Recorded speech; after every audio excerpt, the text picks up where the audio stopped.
Check check check. Renu, என் லைஃப்பில் நடந்த ஒரே நல்ல விஷயம் நீதான். நீ மட்டும் இல்லைன்னா என்னைக்கோ என்னையும் இந்த மனநல காப்பகத்தில் சேர்த்துருப்பாங்க ரேணு. நான் உன்கிட்ட ஐ லவ் யூ சொன்னதை விட சாரி சொன்னது தான் அதிகம். ஆனால் நான் இன்னைக்கு சாரி சொல்ல மாட்டேன், பொய் சொல்ல மாட்டேன். ஏன் தெரியுமா? ஏனென்றால் உன் பிறந்த நாள்.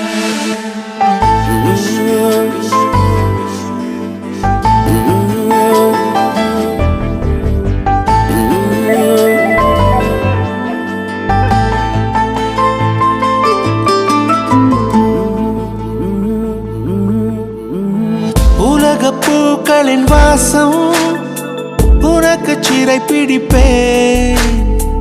உலர்ந்த மேகத்தை கொண்டு நிலவின் கரை துடைப்பேன்.